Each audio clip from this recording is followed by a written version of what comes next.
S namerom da deci i mladima pomogne da se bolje usmeno izražavaju i steknu naviku da neguju kulturu govora, komunikolog Slobodan Roksandić napisao je knjigu naslovljenu po čuvenoj Sokratovoj misli "Progovori da vidim ko si". Nastala je kao rezultat njegovih obrazovnih radionica koje je za 8 godina u Srbiji, Republici Srpskoj i dijaspori pohađalo više hiljada đaka i nastavnika.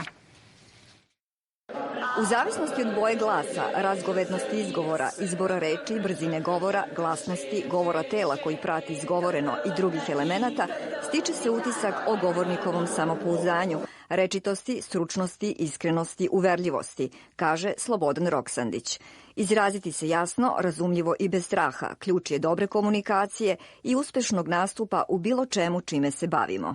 Svi koji budu čitali knjigu mogu preko QR kodova da odlaze direktno na dobre govore, na to kako je nekada Pera Kralj govorio poeziju, da dobijemo dobre uzore, da ode isto tako i na više od 20 audio i video lekcija koje pokazuju kako nešto treba reći, kako ne treba reći. Knjiga je namenjena učenicima osnovnih i srednjih škola kao dodatno nastavno sredstvo na časovima srpskog jezika i književnosti.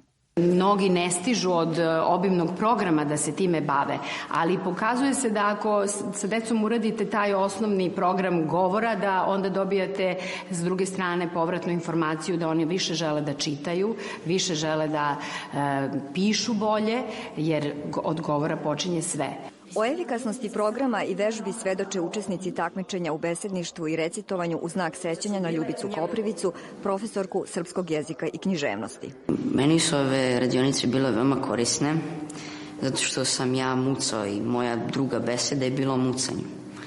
Da kontrolišem svoj glas koji je po prirodi užasno jak, i zapravo mi je pomogao da, mogu kažem, da se zaposlim, odnosno da radim na sinhronizaciji crtanih filmova. Da osvestim to koliko loše zvuči kada koristimo te poštapalice. Znači, ili rečenica se počinje sa pa, brate i tako dalje, i tako dalje. Čitalac knjige "Progovori da vidim ko si" može da snimi audio zapis sa određenim zadatkom i to pošalje udruženju Izražajnost. E-mailom će dobiti odgovor šta bi trebalo da se uradi na usavršavanju govora.